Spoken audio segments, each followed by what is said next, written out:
کے لیے میں ایک ہی جملہ کہوں گا، وہی جملہ جو حضرت عیسیٰ علیہ السلام نے بنی اسرائیل کے علماء کے لیے کہا تھا کہ آپ باہر سے بڑے خوشنما معلوم ہوتے ہیں ان قبروں کی طرح جن کے اوپر سفیدی کر دی گئی ہو لیکن ان کے اندر صرف سلی گڑی ہڈیاں موجود ہیں۔ تمہارے ساتھ بھی ایسی معاملات ہوں گے انشاءاللہ۔ تم بے فکر ہو جاؤ، جو الفاظ تم نے استعمال کیا مجھے امید ہے اللہ کی ذات سے انشاءاللہ العزیز کہ تم بھی بروز محشر اسی طرح اٹھائے جاؤ جس طریقے کے الفاظ کسی لیے دیکھیں، یہ تو کوئی جواب دیں گے ہی نہیں نا۔ انہوں نے نا ان کی پوری عین روش ان بنی اسرائیل کے علماء سو والی تھی۔ بے شک ان کا کردار کیا تھا کہ حق کو دبا دینا، اپنی جو ان کی اپنی ذاتی جو ان کی شناخت ہے، جو حیت ہے، اس کو سامنے رکھتے ہوئے کہ ہمیں زیارت ہوئی ہے۔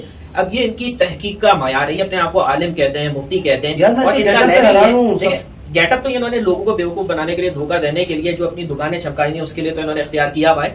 ان کا کام ہی دین کو بیچنا اور اپنے گھر چلانا ہے۔ اور اس نے ایک اور بات بولی کہ لوگوں کا ایمان خراب کیا جائے، شرک اور شام سے خاتمہ کرنے کو کہا جا رہا ہے۔ کون سا ایمان خراب کرنے والی بات ہے بھائی؟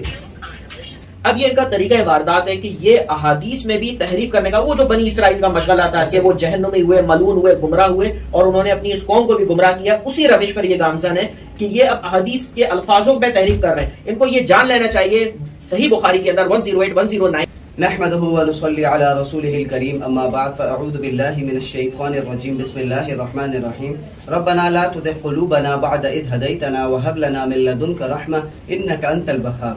میرا نام فہد خان ہے اور آج ہمارے ساتھ مہمان موجود ہیں سید وجاہت علی۔ السلام علیکم ورحمۃ اللہ وبرکاتہ۔ وعلیکم السلام ورحمۃ اللہ وبرکاتہ۔ وجاہت بھائی آج ایک ریاکشن ویڈیو ریکارڈ کرنی ہے۔ یہ ایک بندہ ہے مفتی عامر سجاد کے نام سے یوٹیوب چینل ہے، دیکھتے ہیں کیا بکواسات کر رہا ہے محمد قاسم عبدالکریم صاحب کے حوالے سے، پھر اس میں انشاءاللہ ریاکشن ریکارڈ کرتے ہیں۔ حاضرین و ناظرین، ایک گینگ تیار ہوئی ہے، کچھ مرد ہیں کچھ عورتیں ہیں، اور جو سرکردہ لوگ ہیں ان میں ایک کا نام اویس نصیر ہے۔ ایک ہجڑے کو انہوں نے اپنے آگے لگایا ہے کہ تو دعویٰ کر کے میں امام مہدی ہوں۔ نام اس کمینے کا قاسم بن عبدالکریم ہے۔ بہت ہی زیادہ افسوس کے ساتھ یہ کہنا پڑ رہا ہے کہ یہ اپنے آپ کے نام کے آگے مفتی لگایا ہوا ہے۔ اس نے اس کا گیٹ اپ دیکھو، کیا اس نے اپنے آپ کو اتنا بڑا پیر دکھایا ہوا ہے اور اس کو پتہ ہی نہیں ہے کہ اس نے اصل امام المہدی کے حوالے سے ایسی نازیبا گفتگو کی ہے۔ میں تو پریشان ہوتا ہوں وجاہت بھائی، یہ محشر والے روز نبی اکرم صلی اللہ علیہ وسلم کو کیا منہ دکھائیں گے؟ یہ الفاظ ہم بھی استعمال کر سکتے ہیں، اس سے کئی زیادہ سخت الفاظ استعمال کر سکتے ہیں۔ تم لوگ کو شرم اور حیا نہیں ہے تم لوگ کے اندر؟ یہ جو انہوں نے اپنی حیت بنا رکھی ہے، اس کے لیے میں ایک ہی جملہ کہوں گا، وہی جملہ جو حضرت عیسیٰ علیہ السلام نے بنی اسرائیل کے علماء کے لیے کہا تھا کہ آپ باہر سے بڑے خوشنما معلوم ہوتے ہیں ان قبروں کی طرح جن کے اوپر سفیدی کر دی گئی ہو لیکن ان کے اندر صرف سلی گڑی ہڈیاں موجود ہوتی ہیں۔ اور اللہ سبحانہ و تعالیٰ نے فرمایا تھا قرآن تبت یدا ابی لہب وتب۔ تمہارے ساتھ بھی ایسی معاملات ہوں گے انشاءاللہ العزیز۔ تم بے فکر ہو جاؤ، جو الفاظ تم نے استعمال کیا مجھے امید ہے اللہ کی ذات سے انشاءاللہ العزیز کہ تم بھی بروز محشر اسی طرح اٹھائے جاؤ جس طریقے کے الفاظ کسی کے لیے۔ میں ایک چیز اس میں ایڈ کروں گا وجاہت بھائی، 8659 مستدرک حاکم میں لکھا ہوا ہے کہ اللہ سبحانہ و تعالیٰ امام المہدی کے ہمراہ بادلوں کی مانند کے لوگوں کو جمع فرما دے گا۔ یہ پہلا اسٹیپ ہے امام المہدی کے معاملے کے حوالے سے۔ اس سے میں یہ سوال کرتا ہوں اس ملعون سے کہ اس بات کا جواب دے دے کہ یہ کیا بات ہے، یہ کیا سمجھتا تھا اس حدیث کے معاملے کے اوپر؟ دیکھیں، یہ تو کوئی جواب دیں گے ہی نہیں نا۔ انہوں نے نا ان کی پوری عین روش ان بنی اسرائیل کے علماء سو والی تھی۔ بے شک ان کا کردار کیا تھا کہ حق کو دبا دینا، اپنی جو ان کی اپنی ذاتی جو ان کی شناخت ہے، جو حیت ہے، اس کو سامنے رکھتے ہوئے کہ ہم بڑے دیندار ہیں، ہم بڑے عالم ہیں، ہم بڑے مفتی ہیں، جو ہم کہیں گے لوگ جو ہے اندھے گونگے بہرے ہو کر اس پر گر پڑیں گے اور پھر اسی کو ہی وہ چوبا اڑ کر جو ہے وہ یہ بکواسات کرتے ہیں۔ اس نے ایک اور بات بولی کہ اس نے ایک بندے کو آگے لگایا اور بولا کہ تو امام مہدی ہونے کا دعویٰ کر، کچھ لڑکیاں اور کچھ لڑکے ہیں۔ اس بدبخت کو یہی نہیں پتا کہ لوگوں کو نبی اکرم صلی اللہ علیہ وسلم کی اشارت ہوئی ہے اور خوابوں میں اشارتاً بھی بتایا گیا ہے محمد قاسم عبدالکریم ہی امام المہدی ہیں، اور امام المہدی کے حوالے سے ساری نشانیاں ان کے اوپر احادیث مبارکہ کی روشنی میں پوری واضح ہیں۔ ایک بات ہو گئی۔ دوسری بات میں اس سے سوال کروں گا کہ اس کے پاس کیا ثبوت ہے؟ اس نے بات بولی کہ محمد قاسم عبدالکریم صاحب کو لوگوں نے بولا کہ آپ دعویٰ کریں، یہ کیا ثبوت ہے؟ کیونکہ کسی مسلمان کے اوپر جھوٹ باندھا ہے نا کہ تجھے بہت بھاری پڑے گا، بتا رہا ہوں، ثبوت لاؤ ورنہ معذرت کرو ویڈیو بنا کر۔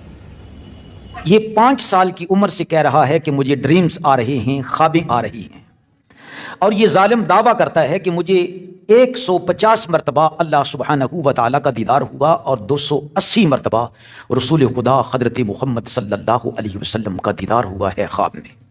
لیکن ان کی ریسرچ کا یہ عالم ہے کہ یہ کہہ رہے ہیں کہ دیدار جو ہوا 150 دفعہ ہوا اور 280 دفعہ جو ہے نبی کریم صلی اللہ علیہ وسلم کے خواب میں زیارت ہوئی ہے. اب یہ ان کی تحقیق کا معیار ہے. یہ اپنے آپ کو عالم کہتے ہیں, مفتی کہتے ہیں, اور ان کا لیول یہ گیٹ اپ تو انہوں نے لوگوں کو بیوقوف بنانے کے لیے, دھوکہ دینے کے لیے, جو اپنی دکانیں چمکانی ہیں اس کے لیے تو انہوں نے اختیار کیا ہوا ہے. ان کا کام ہی دین کو بیچنا اور اپنے گھر چلانا ہے.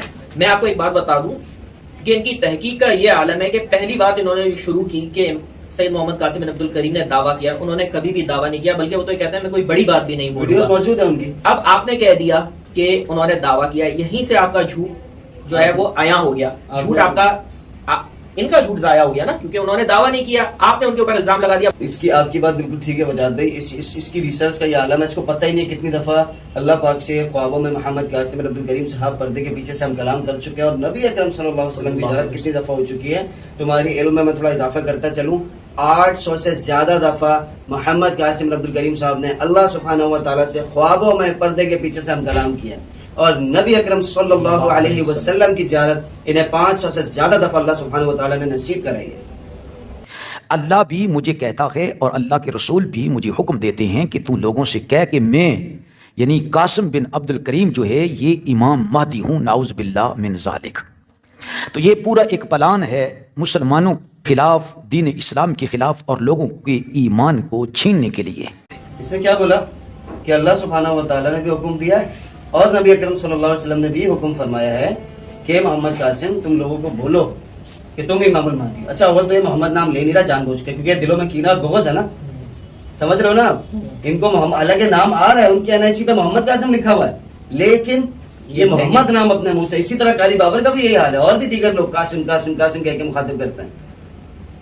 اور یہ کہاں سے لے لیا بھائی کہ اللہ اور محمد صلی اللہ علیہ وسلم نے فرمایا ہے کہ تم لوگوں کو بتاؤ کہ تم امام المہدی ہو. یہ کہاں کر دیا؟ ہم نے نہ کوئی ایسی ویڈیو بنائی, نہ محمد قاسم عبد الکریم صاحب نے بنائی, نہ اویس نصیر نے بنائی. ان کی ریسرچ ہی نہیں ہے کچھ, یہ جھوٹ بول رہے ہیں بیٹھے. تو یہ پورا ایک پلان ہے مسلمانوں خلاف, دین اسلام کے خلاف, اور لوگوں کے ایمان کو چھیننے کے لیے. اغیار کی طرف سے باری رقوم آ رہی ہیں, بہت زیادہ ڈالرز آ رہے ہیں ان ظالموں کو, تاکہ یہ لوگوں کے ایمان کو خراب کریں. اغیار کی طرف سے جو اللہ تعالیٰ سے اور نبی کریم صلی اللہ علیہ وسلم کی تعلیمات سے شرک و شرک کی اقسام کو ختم کرنے کی جو بات کہی جا رہی ہے, اس کے لیے تو اغیار کی طرف سے سازشیں آپ جیسے لوگ کر رہے ہیں, آپ اس کو روکنا چاہ رہے ہیں, الزام آپ ان کے اوپر لگا رہے ہیں. آپ بتائیں آپ کو کہاں سے ڈالر مل رہے ہیں کہ آپ اس جو محنت ہے, اس کوشش ہے جو مشرق سے امام المہدی کا ظہور ہونا ہے, سیاہ نشانات کے ساتھ جو ہے وہ حجاز مقدس کی طرف جانا ہے, پورے عالم اسلام کا جو اسلام کا پھیلنا ہے وہ جو ہے پاکستان سے ہونا ہے, تو آپ کو کہاں سے ڈالر مل گئے؟ آپ کو کون سے اغیار سے رابطہ ہو گیا جنہوں نے آپ کو پلانٹ کر دیا ہے کہ اس کام کو آگے آپ روک دیں؟ محمد قاسم عبد الکریم صاحب کی ایک ہی بیسک تعلیم ہے, سارے خوابوں کا اگر لبے لب آپ اٹھا لیں, شیئر کرو اس کی تمام اقسام سے پاکستان کے اندر سے خاتمہ کرو, تو اللہ سبحانہ و تعالیٰ کی رحمت سے مدد نازل ہو جائیں گی. ختم ہو گئی بات. اور اس نے ایک اور بات بولی کہ لوگوں کا ایمان خراب کیا جائے. شیئر کرو, اس اقسام سے خاتمہ کرنے کو کہا جا رہا ہے, کون سا ایمان خراب کرنے والی بات ہے بھائی؟ مقصد کیا ہے کہ زیادہ سے زیادہ لوگوں تک پہنچے, تاکہ اس کی وجہ سے اللہ کرے کہ لوگوں کا ایمان بچ جائے. کیونکہ یہ ویڈیو تیار کی گئی ہے لوگوں کو, سادہ لوگوں کو بتانے کے لیے کہ اس گینگ کے ہتھے مت چڑھنا, اللہ نے تمہیں عقل سلیم سے نوازا ہے. یہ بدبخت شخص جو ہے, نہ یہ کوئی امام ہے, نہ یہ مہدی ہے, نہ یہ عیسیٰ موعود ہے, اور نہ یہ مہدی کا شاگرد ہو سکتا ہے, بلکہ یہ دجال ہے, شیطان ہے, مردود ہے, اسلام کا دشمن ہے, مسلمانوں کا دشمن ہے. یہ لوگوں کا ایمان لوٹنا چاہ رہا ہے, لوٹیرا ہے. مجاہد بھائی کیا اس ملعون بدبخت دجال یہ جو سامنے بیٹھا ہوا ہے مفتی عامر سجاد, ملعون بدبخت دجال, میں تمہارے منہ پر بول رہا ہوں کیونکہ تم ایک مسلمان, بہت اہم مسلمان جو کہ برحق اللہ سبحانہ و تعالیٰ کی طرف سے اپوائنٹڈ امام المہدی ہیں, ان کے بارے میں ایسے فضولیات بکواسات کرو یار, تمہیں شرم نہیں آتی تھوڑی سی بھی؟ اور ان کے لیے جن کے لیے پوری دنیا سے لوگوں کو خواب میں رہنمائی دی گئی, اور نبی اکرم صلی اللہ علیہ وسلم کی زیارتیں ہو رہی ہیں لوگوں کو. کیا ہو گیا اس کو یار؟ اور کیا لوگوں کا ایمان کیا خراب کر رہے ہیں بھائی؟ کیا ہو گیا؟ شرک اور اقسام سے بچنے کو کہا جا رہا ہے, وہ تو دعویٰ کر ہی نہیں رہے امام المہدی ہونے کا, تو لوگ بول رہے ہیں کیونکہ لوگوں کو خوابوں بتایا جا رہا ہے. تو تم اس کا ان حدیثوں کا مطلب بتا دو نا. 3088 ابن ماجہ, مشرق سے لوگ ظاہر ہوں گے جو مہدی کی حکومت کے لیے زمین ہموار کریں گے. کون لوگ ہیں؟ بیعت خلافت تو ہوئی نہیں, یہ تو پہلے والے معاملات ہونے. ابھی دیکھتے ہیں آگے کیا بکواس کرتا ہے, اس پہ انشاءاللہ ریئیکشن کریں. سب سے بڑی بات یہ کہ قیامت کی نشانیوں میں سب سے پہلی نشانی جو ہے وہ امام مہدی کا ظہور ہے. بے شک بے شک. اور ان کی جہالت کا ثبوت یہ ہے کہ یہ دجال کے ظہور کو پہلی علامت کہہ رہے ہیں, یعنی کہ احادیث میں بتائی جو روایات ہیں نا ان کو یہ پلٹ دینا بدلنا ہے. کیا کہہ رہا ہے دیکھتے ہیں. اور حیرانگی ہے ان لوگوں پر جو ان ظالموں کے ہتھے چڑھے ہیں اور سوچے سمجھے بغیر ہی اس کی تصدیق کر رہے ہیں کہ یہ امام مہدی ہے. او میرے بولے بالے بھائیوں اور بہنوں, خدا کے لیے علماء اکرام سے کچھ مشورہ کر لیا کرو. میں نے بڑی محنت کے ساتھ آپ لوگوں کے ایمان کے بچاؤ کے لیے یہ ویڈیو تیار کی ہے. اب دیکھیں ذرا, آپ لوگوں نے اینڈ تک اس کو سننا ہے اور اپنے بچوں کی تربیت کرنی ہے, ان کو بھی سنانا ہے اور یہ شیئر کرنی ہے اپنے دوستوں کو, اقارب کو, رشتہ داروں کو یہ ویڈیو ضرور سنانی ہے. میرے دوستوں, میری ماؤں, میری بہنوں, میرے بھائیوں, آقا نامدار محمد عربی صلی اللہ علیہ وآلہ وسلم نے فرمایا, کئی بار احادیث مبارکہ میں آیا, اور خود مولا کائنات علی المرتضیٰ شیر خدا نے صحابہ کو فرمایا کہ یسمى باسم نبیکم, وہ جو آنے والا مہدی ہوگا اس کا نام تمہارے نبی محمد صلی اللہ علیہ وسلم کے اسم گرامی پر ہوگا, یعنی ان کا نام نامی اسم گرامی بھی محمد ہوگا, اور باپ کا نام عبداللہ ہوگا. یہاں پر کیا ہے, پہلا تضاد سنیں, اس مردود کا نام قاسم ہے اور اس کے باپ کا نام عبد الکریم ہے. سب سے پہلے اس مردود نے تو خود حدیث کو ہی پلٹ دیا. حدیث کے اندر الفاظ ہیں, سنن ابو داؤد 4282, نبی کریم صلی اللہ علیہ وسلم نے ارشاد فرمایا, مفہوم عرض کر رہا ہوں کہ مہدی کا نام میرے نام جیسا ہوگا اور مہدی کے والد کا نام میرے والد کے نام جیسا ہوگا. اب اس میں کہیں پر بھی یہ نہیں لکھا کہ محمد ہوگا یا عبداللہ ہوگا. اب یہ ان کا طریقہ واردات ہے کہ یہ احادیث میں بھی تحریف کرنے کا, وہ جو بنی اسرائیل کا مشغلہ تھا کہ وہ جہنمی ہوئے, ملعون ہوئے, گمراہ ہوئے اور انہوں نے اپنی اس قوم کو بھی گمراہ کیا, اسی روش پر یہ گامزن ہے کہ یہ اب احادیث کے الفاظوں میں تحریف کر رہے ہیں. ان کو یہ جان لینا چاہیے, صحیح بخاری کے اندر 108-109 کے اندر یہ بات بیان ہوئی ہے. مفہوم عرض کر رہا ہوں, اللہ تعالیٰ کبھی بیشی معاف فرمائے, کہ ایسی اگر کوئی بات کسی نے جان بوجھ کے نبی کریم صلی اللہ علیہ وسلم سے منسوب کی جو نبی کریم صلی اللہ علیہ وسلم نے نہیں فرمائی, تو وہ شخص اپنا ٹھکانہ جہنم میں بنا لے.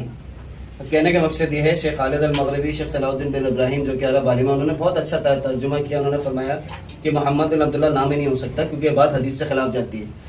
حدیث کے الفاظ ہیں یوات ہوئی کا مطلب ہوتا ہے نام سے مشابہت رکھنا. جو قاسم بن نبی اکرم صلی اللہ علیہ وسلم کا نام ہے, 3115 صحیح بخاری کی حدیث ہے, اور قرآن میں اما پارے کے پیچھے 99 نام ہے نبی اکرم صلی اللہ علیہ وسلم کے, اس میں 5واں نام قاسم ہے. اور ایک اور بات انہوں نے فرمائی کہ اگر محمد بن عبداللہ نام ہوتا نا امام المہدی کا, تو نبی اکرم صلی اللہ علیہ وسلم اسی وقت فرما دیتے. یہ ان کی حالت ہے. اچھا, اگر ہمیں جھوٹ بولنا ہوتا وجات بھی, تو ہم نام محمد بن عبداللہ نہیں رکھ سکتے تھے محمد قاسم عبد الکریم صاحب کی جگہ. جھوٹ بولنے کی ہمیں کیا ضرورت ہے جب جھوٹ بولنے کا ٹھیکہ انہوں نے اٹھا لیا. وہی بات ہے نا, میں ویسے ہی کہہ رہا ہوں, اگر ہم لوگ کو فتنہ پھیلا رہے ہوتے تو ہمیں کتنا ٹائم لگتا ہے محمد بن عبداللہ نام رکھنے میں, محمد قاسم عبد الکریم صاحب کا. بھائی جب ایک بات حق کی دعوت ہے تو ہمیں جھوٹ بولنے کی اور جھوٹ ہمیں کتنا ٹائم لگتا ہے ان کی داڑھی بڑھوانے میں, ہمیں کتنا ٹائم لگتا ہے ان کا لباس تبدیل کرنے میں. یہ کھلا تضاد ہے جو بہت ساری احادیث مبارکہ میں آپ دیکھ سکتے ہیں. میرے عزیز دوستو, دوسرا کھلا تضاد زمین و آسمان کا فرق ہے, اور نبی الصادق مصدوق ہیں, سب سے زیادہ سچ بولنے والی ہستی جناب رسول اللہ. آپ فرماتے ہیں کہ اس کی پیدائش جو ہے وہ مدینہ طیبہ میں ہوگی. حضرت علی المرتضیٰ رضی اللہ تعالیٰ نے فرماتے ہیں کہ وہ میرے شہزادے حسن کی اولاد میں سے ہوگا. یہ اس کا حال ہے. اب اس نے یہ بیان کی ایک حدیث کتاب الفتن کی کوٹ کر کے کر دی اور کہہ دیا کہ نبی کریم صلی اللہ علیہ وسلم پر جو ہے وہ رہ کر بات ان کے اوپر رکھ کر کہہ دی کہ نبی کریم صلی اللہ علیہ وسلم نے فرمایا. حالانکہ کسی جو وہ شرح لکھنے والے ہیں اس کا قول ہے کہ مدینے کے قریب ایک قصبہ ہے, وہاں پر جو ہے مہدی کی پیدائش. لیکن پھر ایک بات ہے نا, وہ قول ہے. لیکن جب یہ سنن ابن ماجہ کی 4082, نبی کریم صلی اللہ علیہ وسلم کے سامنے بنو ہاشم کے کچھ نوجوان آئے جن کو دیکھ کے نبی کریم صلی اللہ علیہ وسلم کی آنکھیں بھر آئی. صحابہ کرام رضوانullah اجمعین نے جب نبی کریم صلی اللہ علیہ وسلم کی حالت دیکھی تو عرض کیا کہ جو ہم آپ کی حالت دیکھ رہے ہیں ہمیں پسند نہیں، ہم نہیں چاہتے کہ آپ کو غمگین دیکھیں. اس پر نبی کریم صلی اللہ علیہ وسلم نے ارشاد فرمایا کہ ہم اس گھرانے کے افراد ہیں جن کے لیے اللہ سبحانہ و تعالیٰ نے دنیا کے بجائے آخرت کو منتخب فرما لیا ہے. میرے بعد میرے گھر والوں کو مصیبتوں، دربدری اور وطن سے اخراج کا سامنا کرنا پڑے گا، حتیٰ کہ مشرق سے کچھ لوگ آئیں گے اور وہ مہدی کی وہ عربوں سے لڑیں گے، ان کو قتل کریں گے، ان کی مدد کی جائے گی، اور پھر وہ میرے اہل بیت میں سے ایک شخص مہدی کی جو ہے وہ حکومت قائم کریں گے. اسی کے بعد سنن ابن ماجہ 4084 کے اندر یہ بیان کیا گیا ہے، حدیث کا مفہوم ہے کہ یہ حجاز مقدس والے عربوں سے یہ روایت کہی جا رہی ہے کہ جب تم مفہوم اثر اللہ تعالیٰ کبھی بیشی بات فرمائیں کہ مشرق کی طرف سے جب تم سیاہ نشانات ابھرتے دیکھو تو جاؤ ان میں شامل ہو جاؤ، اس کی بیعت کرو، اگرچہ برف پر گھسٹ کر جانا پڑے، کیونکہ ان میں اللہ کا خلیفہ مہدی ہوگا. اس سے بیعت کرو، وہ اللہ کا خلیفہ مہدی ہوگا. تو جب روایتوں میں بتا دیا گیا کہ مہدی نے تو مشرق سے آنا ہے،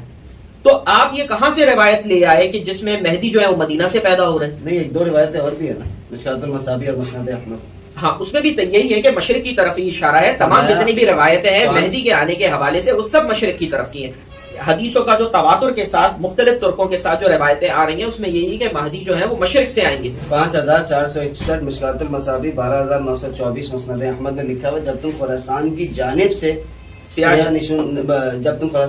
سے لشکر آتے دیکھو تو اس کا استقبال کرو، ان میں اللہ کا خلیفہ مہدی ہوگا. اب جو حدیث میں جو بات بیان کی گئی ہے اس کو انہوں نے دبا دیا، وہ یہ بیان نہیں کریں گے، ان کے اچھے بھی نہیں کریں گے. کتاب الفتن کی ایک شدید ترین ضعیف ترین کسی جو ایک بات کا آدمی ہے تابعی میں اس کا کسی کا قول اٹھا کر لا کر انہوں نے فٹ کر دیا. کتاب الفتن میں تو بہت ساری روایتیں ہیں، متضاد روایتیں ہیں، متفرق روایات ہیں. تو ان کا علماء کا کام جو یہ اپنے آپ کو عالم کہتے ہیں، مفتی کہتے ہیں، تو ان کا کام تو یہ ہے نا کہ صحیح بات بیان کریں.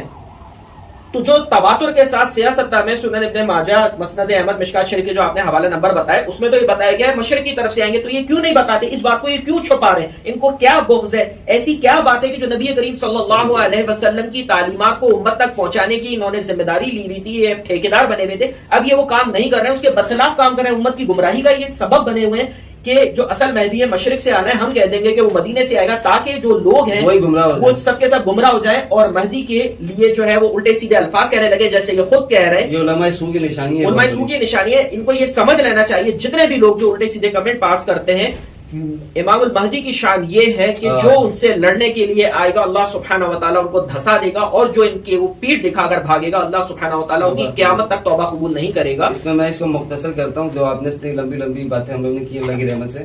آپ نے پہلی حدیث بتائی 4082 ابن ماجہ، جس میں کلیئرلی لکھا ہوا کہ نبی اکرم صلی اللہ علیہ وسلم کی نسل مبارک کو مصیبت و دربدری وطن سے خراج کا سامنا کرنا پڑا ہے. پھر آپ نے حدیث کوٹ کی 4084 ابن ماجہ، 5461 مشکات المصابیح، 12924 مسند احمد، اس میں لکھا ہوا امام المہدی کا تعلق مشرق سے. ٹھیک ہے، اب یہ سوال کا جواب دے دے کہ اس نے کیوں بولا کہ مدینہ سے ہوں. ماں حسینی ہوگی، یعنی وہ نجیب الطرفین ہوگا. اور یہ ظالم قاسم بن عبد الکریم یہ پاکستان میں پیدا ہوا ہے. یہ ایسا تضاد ہے جس کا انکار ناممکن ہے. تو اس کا کہنے کا مطلب یہ ہے کہ جو سید ہیں، اہل بیت ہیں، وہ بس مکہ مدینہ میں جو ادھر آئے ہوئے ہیں، جو پاکستان میں بلکہ پوری دنیا میں جو موجود ہے. اچھا، یہ ایک طریقے سے یہ اسی طریقے کا تانا ہے جیسے کفار مکہ جو ہے وہ نبی کریم صلی اللہ علیہ وسلم کو جو ہے ان کی اولاد نہ ہونے کا تانا دیا کرتے تھے. تو بات وہی ہے، وہ انا اعطیناک الکوثر فصل لربک وانحر انا شانئک هو الابتر. تو آپ کی مثال یہی ہے کہ جو نبی کریم صلی اللہ علیہ وسلم کی جو اہل بیت ہے، جو ان کی آل اولاد ہے، جو پوری دنیا میں پھیل گئی ہے، جیسے ان مشرکین مکہ کو نبی کریم صلی اللہ علیہ وسلم کی اولاد ہضم نہیں ہو رہی تھی اور وہ تانا دیتے تھے، اب یہ لوگ بھی آگے تانا دیتے ہیں. دلائل تو اللہ کی رحمت سے، تم ہماری دوسری ویڈیوز دیکھ لینا، دوسروں کے تو ریکارڈ کرائیے، اللہ کی رحمت سے دلائل تو اس میں پورے بتا دیں. تم سے تو میرا تو منہ لگنے کو بھی دل نہیں کر رہا. میں صحیح بتاؤں، مطلب ان کا مشن کیا ہے؟ نبی کریم صلی اللہ علیہ وسلم کی تعلیمات کو مسخ کر دیں، ان کی جو آل اولاد ہے اس کا انکار کر دیں کہ ان کی آل اولاد پاکستان میں ہے ہی نہیں. میں آسان کر دیتا ہوں، 2-4 تھمبنیل اسکرین پر چلیں گی، تو یہ والی ویڈیوز تھوڑا سا نیچے جا کر دیکھ لینا، اور انشاءاللہ امید ہے سارے کانسیپٹس اللہ پاک کلیئر کر دے گا. لیکن کہنے کا مقصد یہ وجہ بھی کیا ایسی وجہ ہے، مجھے نہیں سمجھ آ رہی ہے بات. ایسا کیا بغض ہے، کیوں اتنی نفرت ہے اس کو؟ اس نے ایک تو ریسرچ کی نہیں ہے، پھر اس نے ایسے الفاظ بول دیے کہ یہ. اچھا، مجھے میں نے کسی پرانے سیاست دان کی جب پاکستان کی جو ہے وہ